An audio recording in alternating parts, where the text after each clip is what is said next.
The Apostle Paul set the template for missionaries and missions in future years. At his conversion on the Damascus Road, he asked two questions of God: "Who art thou? What wilt thou have me to do?" The life of the Apostle Paul lived out to answer those questions. He wanted to know who Jesus Christ was, and he wanted to fulfill all God's work through his life. To Ananias, the word was given, "You are a chosen vessel unto me to bear my name before kings and many people, and to suffer for my name." The life of Dr. Bill Woods, OBE, is certainly a reflection of the passion and life of the Apostle Paul. Bill, a Belfast boy, he gave his life to Christ as a young fellow, and he came to know the Lord Jesus. The rest of his life was lived out in doing what God wanted him to do. As a young man still of 22 years of age, in 1960 he sailed to Brazil. This movie will tell the rest of that story in an interview that providentially was given by Bill just 6 weeks before he went to be with the Lord. I know that this will be a challenge to all of us to ask the same questions. Lord, who art thou? What wilt you have me to do?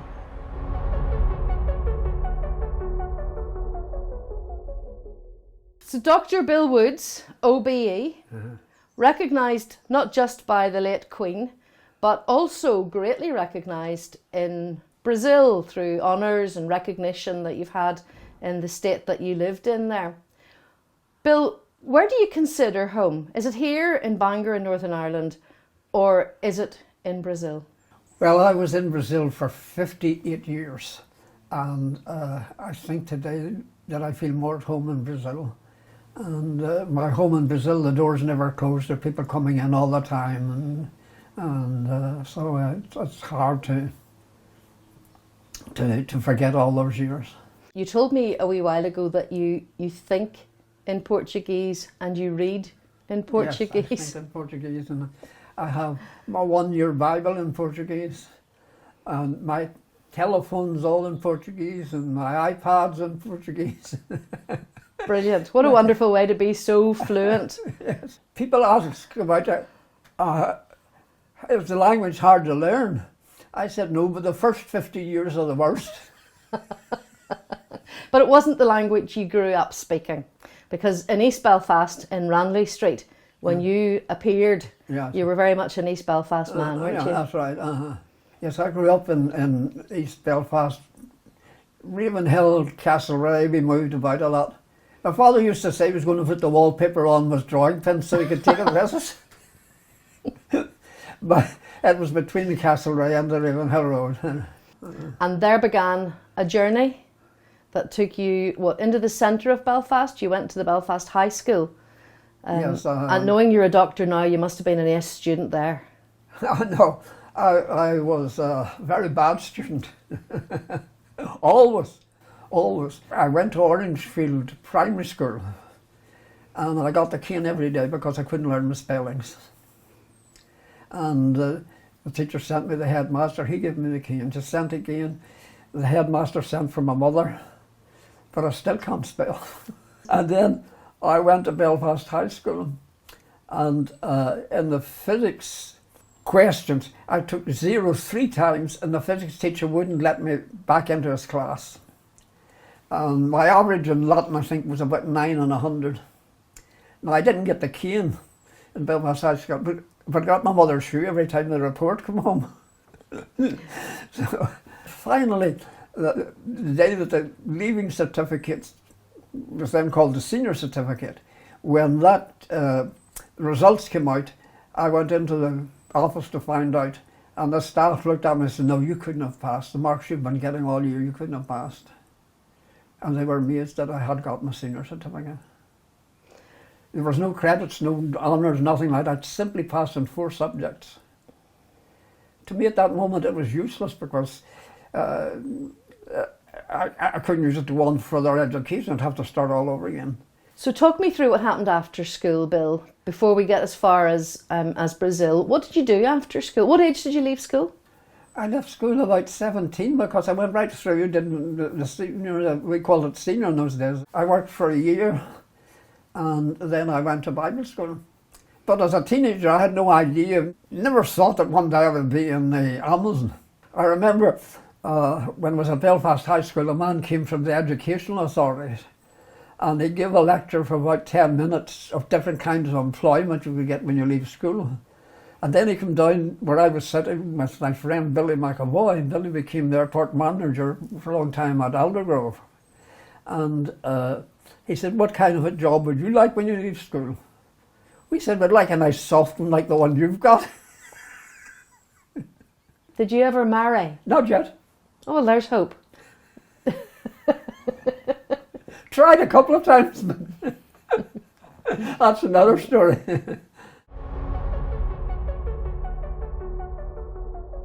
And what were the early influences on your life spiritually? Was it at home? Was it at church?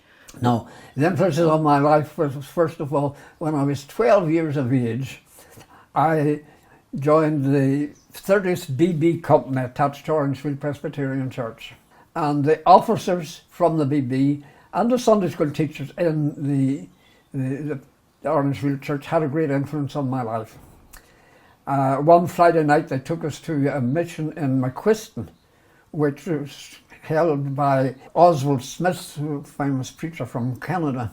And I indicated my desire to become a Christian.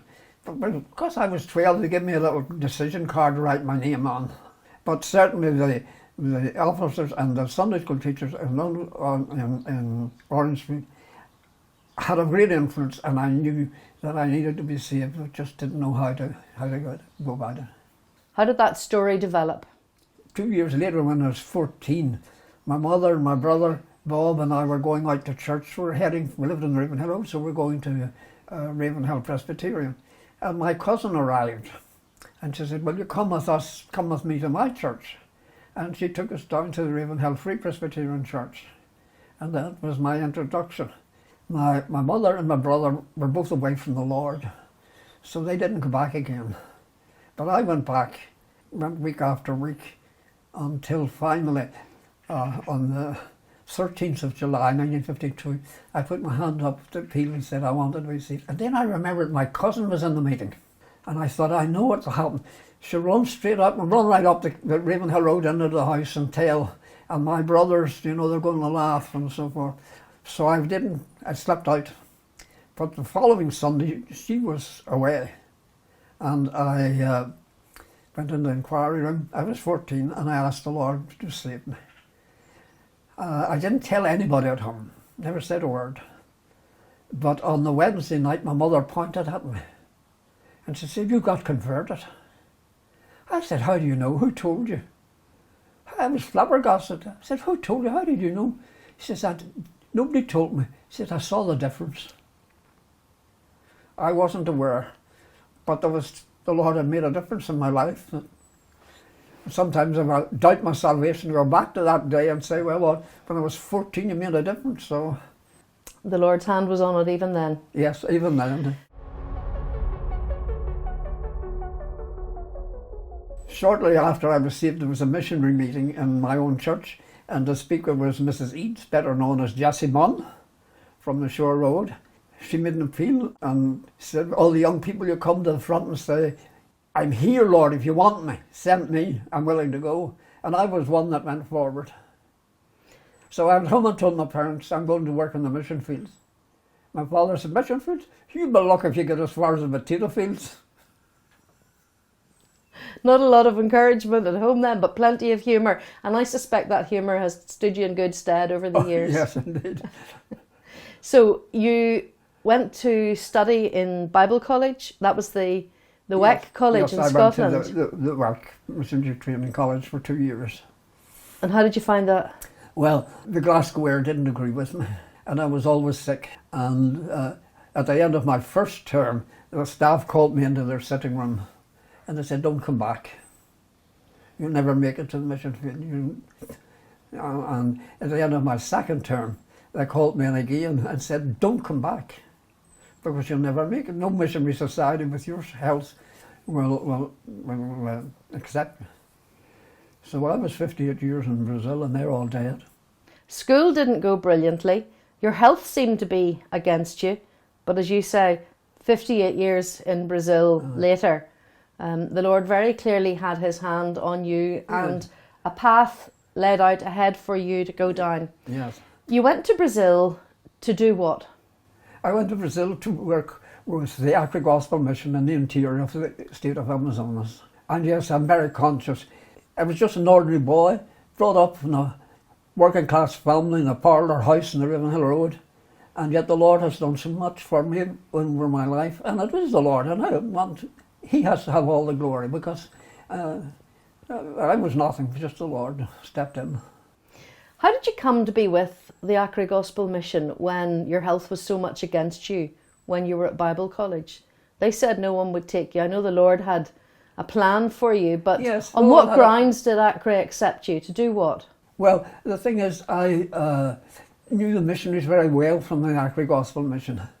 And when I was in the WEC college, the British leader for the WEC mission came to speak to us, and I went to him. I said, oh, I'm very interested in Brazil. I think the Lord is calling me to Brazil. And he said, well, we wouldn't send you to Brazil because we have no workers in Brazil. Maybe we could send you to Colombia in 2 years after, if you've been approved by the Colombian field, then you might go to Brazil. So he wrote to the field leader from Colombia and asked him would he accept me for 2 years. And he wrote back and said, he didn't know anything about me. He wrote back and said, no, he's better going to Brazil with the Acre Gospel Mission. And so I concluded that was what I had to go to Brazil with the Acre. I went to Brazil to work as a missionary in church planting in the interior of the state of Amazonas. In those early days, what year was it you went to Brazil? I went in 1960. 1960. How did you take your leave from your family and from your church and from Belfast? Because it still was a very big commitment in 1960 to go that distance. It was a very big commitment, but for me it was an adventure, the trip to Brazil and all that. It was worse for the people at home, but for me it was a great adventure. And I had a brother who lived in Germany, and when I got on the boat to leave for Brazil, he had sent me a portable radio and a letter, and the boat went to Lisbon, and in every town there was a letter from him waiting for me. And when it went to the island of Madeira, Barbados, Trinidad, Belém, Manas, every time there was a letter from my brother. So it sort of eased it. And of course for me it was an adventure.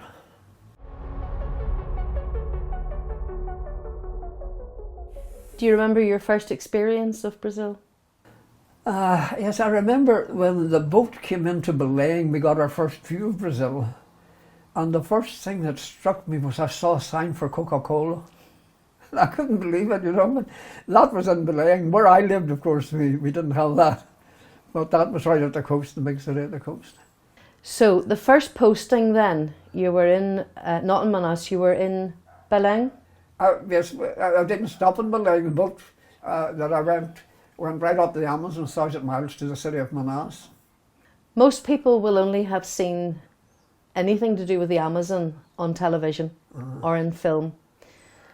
Paint a picture for me, Bill, of what it's actually like. What does it sound like and smell like and feel like, and what are the hardships or the benefits of being there? I have walked through the forest and slept in the forest and lay down on the ground in the forest, so I would hear the sounds of the crickets and the different noises from the forest, and the mosquitoes and the ants. And our area, of course, is a very damp area, the Muslim area, so you would be many times you would lie down with wet clothes and then spend the night down in the forest floor. And for a boy with not the best of health, yes, that was quite an undertaking. Yes,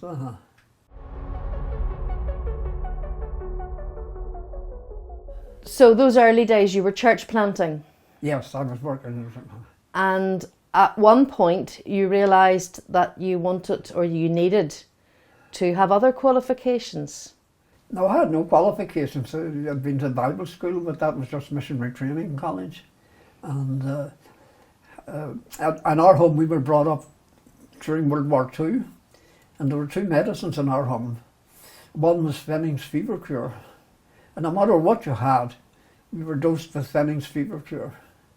And if you had nothing wrong with every Friday night, you got a dose of Californian syrup of figs. And I arrived in Brazil, that was what I knew about medicine. Did you bring them with you? No. Generally, was your health quite good though in Brazil? Yes, I had typhoid once and dengue fever twice. And I had malaria more than 40 times. But apart from that, I was always very healthy. Apart from that. So Bill, you're working as a church planter. Yes. You're working with other missionaries. You're travelling into Yes. the Amazon. I arrived in Brazil and I went to work in a very small town called Canatama. First year I was there, I worked with English missionaries, and we were putting up the church building. And it was a very small town, and we had a very small congregation. Then they went home on furlough and I was left on my own. That was in 1960. I was there, went in 1961, now in 1962 I was on my own. Now there are two things that happened to me in 1962. First of all, wonderful missionaries arrived from America, but they hadn't come to work in the town. They'd come to contact and try to win a very hostile tribe of Indians in the forest near Canatama, Arnold Joyce Abrahamson. And Arnold would go right up into the Indian territory, built a house for himself and his family, and then built a house for the woodsmen that would go with him into the forest. And from time to time he would walk, it would take 3 days to get to the Indian villages and back again. And he never saw the Indians leave presents for the Indians. You know, combs, beads and knives and something like that, hoping that they would realise that he was different from the other, the hunters and so forth. The Indians had killed anybody that went in. I went with him on some of these trips, and it was in October 1965, I think. We were doing it for about 3 years, 66, we were doing that for 3 years. He and I finally met the Indian chief and his wife, and that was the first peaceful contact with the Indians. I didn't go back, I moved, and he kept up the contact and eventually would go and live with the Indians. And not only live with the Indians, but he was able to take his family in and stay with the Indians. The woman that I met became very ill. Her family went out and dug her grave, and then they carried her out and lowered her hammock into the grave. And she lay back in the grave and waved goodbye to her family. And they filled it in and buried her alive. The woman that I met. He tried to stop them, but they were going to kill him. He learned later, living in the Stone Age, you know, she'd never had a shoe on her foot or a dress on her back, anything like that. She knew there was life after death, and she knew there was a paradise. And in her idea to get into paradise, if she was buried alive, she had a better chance of getting to God's paradise.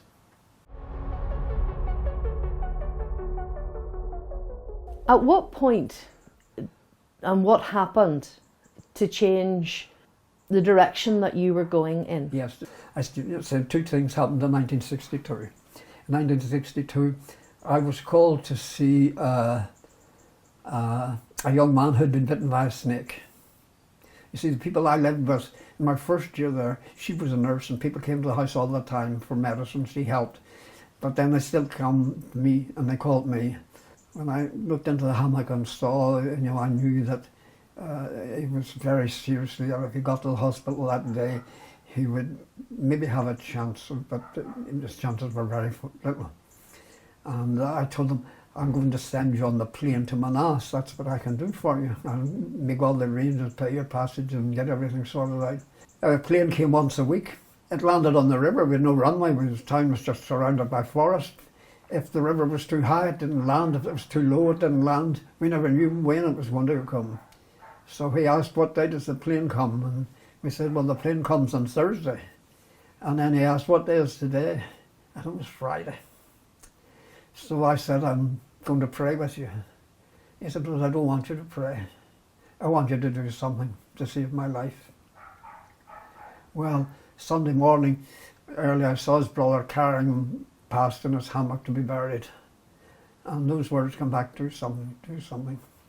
At the same time, a few days later, a lady across the street had cooked some fish for me. And she called a little boy called John that was passing in the street.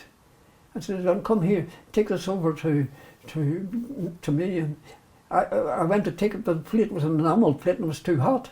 And I got a cloth and took it. And I looked down, his hands were burnt and blistered. And I couldn't understand it. Why is he not crying? He said, "Oh, I cut my hands and burned my hands, cut my feet, but I never feel pain." And I didn't know what was wrong with him. I couldn't understand it. And then I found a book in the house that spoke about leprosy, and I realised that he had no feeling in his hands and no feeling in his feet, and they were being burnt and cut and destroyed because he had leprosy. And then I discovered in almost every house in that town there was somebody who had leprosy hidden away, and nobody did anything. So later on in the year, I went to Manas and I went to the head medical authorities and said, "I'm living in Connaughton and there are many people with leprosy," and they gave me medicine. Thought it was just medicine to stop the disease. I didn't know anything about preventing deformity or anything like that, but anyhow, that was in 1962 I started John on medicine. It wasn't just a case of going back though with some medicine. You took your studies further and you went to train as a doctor. Yes, well, the challenge to do something. And then at the same time, I visited the leprosy hospitals in Rio Branco. It was called the leper colony. We don't like to use that term now, but it was called the leper colony in Rio Branco. And in Manas, and particularly in Manas, a young man called Miguel was studying in the Baptist seminary, and he went to see a doctor. This was in 1963. He was surprised. The doctor put him into a room and he heard the key turning in the door. And he tried to get out, but the doctor shouted, "So don't try to get out. The army are coming for you shortly." The army, yes. And the army took him, put him in the back of their truck and took him out to the leprosy colony and left him there. There were about 800 people there. Very chance of ever seeing a doctor, and very chance of ever getting decent medicine. And that came as a great challenge to me as well, you know. And I keep coming back to that thing, do something, do something. For those of us not very au fait with leprosy, I think most people are still surprised that it's still with us. How is leprosy spread? I mean, we go back to the Bible and the fact that people were astonished when Jesus touched people who had leprosy. Of course. Talk to me about the disease. Well, we feel that the leprosy mentioned in the Bible is not the same disease as we have in Brazil and in the world today. Because leprosy in Brazil, we read that Moses put his hand in his bosom and came out white. It was leprosy, but leprosy doesn't turn the hand white. Leprosy can deform the hand, but it doesn't turn it white. And other reasons we don't believe that it's the same disease. Leprosy is a skin disease, and it's easily treated. Today we have complete cure if people get the cure at the right time. But for many, many years there was no cure. And so leprosy progresses and it attacks the nerves, so people get clawed hands. And not only do they get clawed hands, they lose the feeling. So then they burn themselves, cut them, and then they end up with practically no fingers and no feeling and the same in their feet. And that's how the deformity develops. Can it be spread from person to person? Talk to me yes, about, that's how it's talk to me about that. It is spread from person to person. For 60 years, the state that I worked in had the highest prevalence of leprosy in Brazil. And Brazil at that time had the highest prevalence of leprosy in the world. We brought our prevalence down 98%. Brazil brought their general prevalence of leprosy down. But I think there's a wee bit of cooking the books a bit. How instrumental were you in the work of treating leprosy in that state? Well, I was the coordinator of the programme for many years. And, you know, I had to organise things and get things moving. Train people to identify leprosy and treat leprosy. And decided I would see every patient had been leprosy. And that meant some of them were afraid they were going to be taken prisoner and put in the leper colonies. So they went away to the headwaters of the river, and then they didn't even leave the headwaters, they went away to leave them in the depths of the forest. And I decided that I would see them. And for years I travelled in boats, canoes, walked through the forest. That was how we got it moving.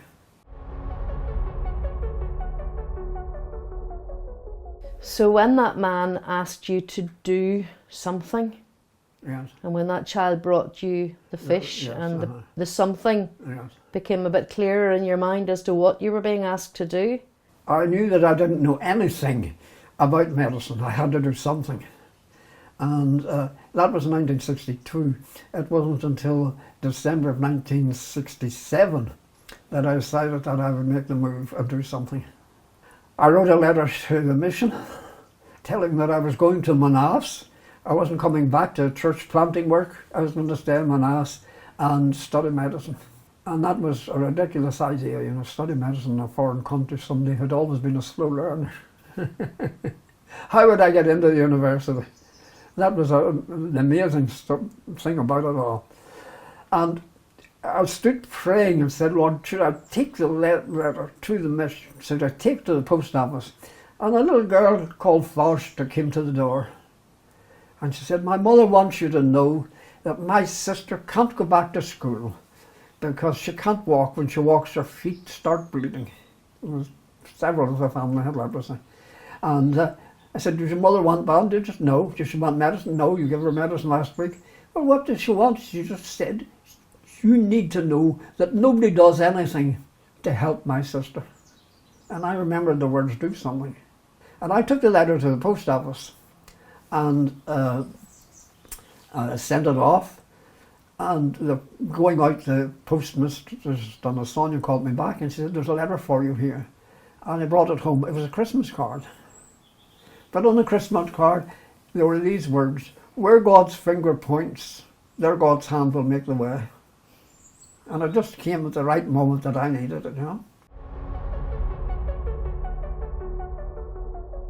How long was your period of studying? My period of studying was 6 years, and that was hard going. But the Lord helped us and got us through. And then I took a 2-year residency course in Rio de Janeiro in eye diseases.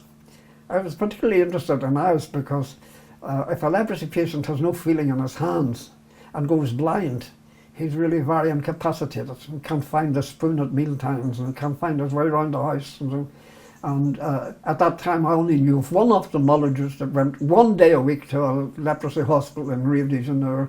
That was the only ophthalmologist I knew that did anything for leprosy. So I took a 2-year residency in ophthalmology. And then I came to Belfast in '77 and I worked in the Royal with Professor Archer and Mr. Trevor Buchanan, and they were very good to me and helped me greatly. And finally I went to Dublin and I stayed. I took a course for 2 months, worked in the Dublin Eye and Ear Hospital, and then I took exams from the Royal College of Surgeons for a diploma, not the FRCS, but the stepping stone, but I didn't go on. I took that exam in Dublin. In 1979 I returned to Brazil, and the Ministry of Health said that I should go to work in Belém, which is a big city, and they had a big rehabilitation centre there, and they thought I would fit in. But I went to visit colleagues in the Acre, and the Secretary of Health offered me a contract for me to come and work in the Acre. And so that was very attractive because it meant that they were going to pay me for the work that I wanted to do. Initially I worked with people who had eye diseases and leprosy patients, but mostly doing cataract surgery. From time to time I would not only operate in my own state, but I went down to Manaus, the old leprosy hospital there. One of the people that operated on, had been blind for 17 years. And, you know, the quality of life, the last years of his life changed when he could see. He was round the house and see where the spoon was on the table. And so I'm grateful that the Lord enabled me to do that for many years. Did you have much opportunity over those years to talk to people about your faith, about the Lord? Yes, but I've always found it very hard to talk to people personally. But one thing I did always and everywhere, I mean the headwaters of the river, I had a box of Bibles with me, sitting in a canoe for all day, and I gave out Bibles and gospel tracts. I remember the first trip I did on a river called the River Tejo. It's right on the borders of Peru. I think it seems to power line the borders of Peru, as far as up the Amazon as you could ever think. And no evangelist, no preacher had ever been on that river. Sometimes I would have meetings in the night and tend the patients during the day and then call them together. But on that river we were in a canoe all day, rain belting into us. And so I left gospel tracts and New Testaments and Bibles everywhere I went. I always say it wasn't all grace and glory. I used to say, through many failures, sins, mistakes, I have already come. It was grace that brought me safe thus far. Grace will take me home. When you look back over the 58 years, I know you're modest, but set the modesty aside for me for a moment and tell me, quantify if you can, the impact that you have had on particularly leprosy in the area. Well, I think the impact that I had was the state had the highest leprosy prevalence for 60 years, and that was brought down. And not only that, before I went, the people came with leprosy when they had hands, you know, with no fingers, and terrible deformity in their feet and so forth. And that has all changed. Now, the coordinator for all leprosy in Brazil, I just had a WhatsApp message from her this week. She said she was going to write a book, Leprosy in the Acre, before and after Guilherme, that's what they call me. Because she realised the one state that really changed the prevalence was the state of Amazonas, or the state of Acre. Amazonas was second, but the Acre brought the leprosy prevalence down. And I think today that people come with a small skin patch in their throat. And that changed because of your faith, because of your sheer dogged commitment to making a difference. Yes. To do something. Yes. And you did something. Now, little boy that burnt his hands in 1962, when he learned that I was, had studied medicine, was living in Rio Branco, he came to live there so that I could treat him, keep care of him. His hands were destroyed by that time. He had to be hospitalised to have a leg amputated, and he met a lovely lady who was also in hospital to have a leg amputated, and of course they got married. And I have a very fine son who's now a married man himself. But I saw him, he started in 1962. In October of last year, I went to visit him in his home, and that was 60 years of follow-up. 60 years. He was 12 when he burnt his hands, and he's now 70, well he was 72, 73 now. Bill, I know you've been recognised for your work in Brazil, and I know the Queen, as we said earlier, gave you an honour as well.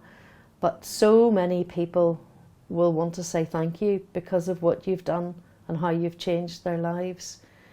That must leave you feeling good about what you've done, does it? Yes, I think sometimes sitting here and looking just out at the trees now, it's past 10 days maybe without speaking to anybody, nobody comes near me, and what am I doing here? And then I remember, you know what, the change that my life had made so many people. And that just encourages oneself, and David encouraged himself in the Lord. And so the Lord did amazing things from that little boy in Ranley Street to the man sitting now, having transformed life for so many people in that part of Brazil. And your own health concerns now? We know that all things work together for good to them that love the Lord. And 15 years ago I had to come to Ireland in December because of family problems. My brother was very, very ill and his wife had died. And I arrived in Ireland in December, just before Christmas, came down with very bad malaria. I couldn't get rid of it.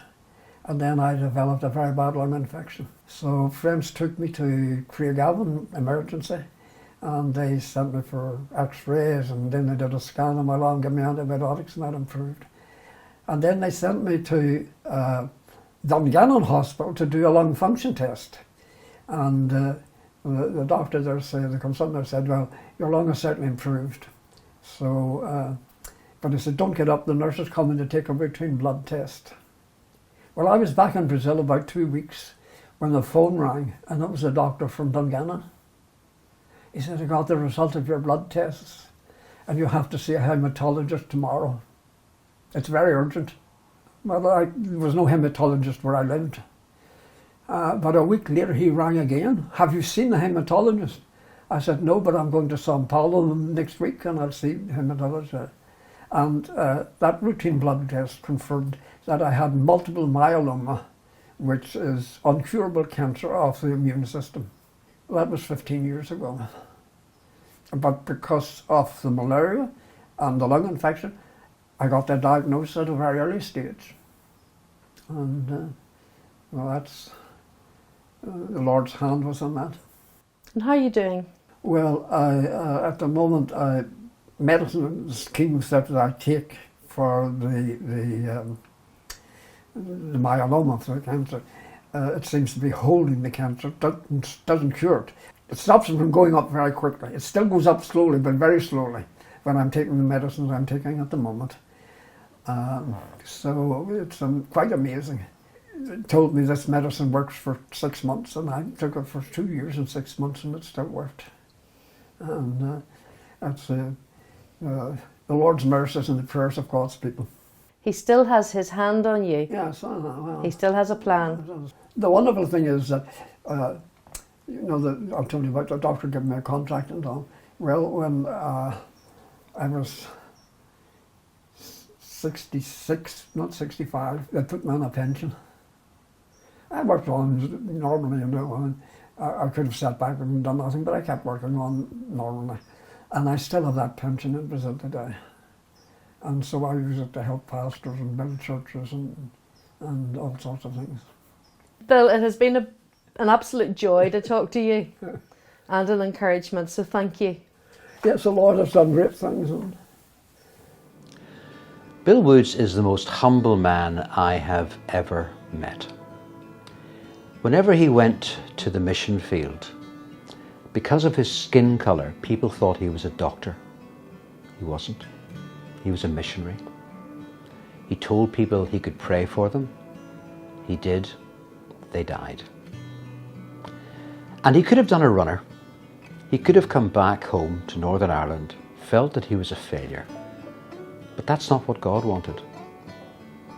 He decided to stay on, immerse himself totally into the language and the culture of the country. Furthermore, he studied to be a doctor. And that qualification was very, very far-reaching, not least because of what he was able to do ultimately in relation to leprosy. But at that time, Brazil, as an emerging nation, needed doctors from the developed world, from America, from Australia, New Zealand, from the UK, places like that. But as Brazil, over the years, managed to stand on its own feet, it meant that there was no need for these doctors to come in from overseas anymore. So what they wanted was doctors who had been trained locally. If Bill had been one of those people who had been trained at Queen's and then went back to Brazil, he'd have been out of work. But God saw to it that he would have more to do than he ever imagined. And as a result, with his Brazilian qualification, he was involved in leading programs, helping people. And I just think to myself, you know, there was a script that was written by God that none of us as individuals, as human beings, could ever have written. And the truly remarkable thing about Bill Woods was that in retirement, he continued. He was drawing pensions, but he wasn't using them. And those monies were being used to help educate and to bring people to the knowledge of Jesus Christ. And I am certain that whenever this life ended for Bill, the first words he heard were, "Well done, good and faithful servant."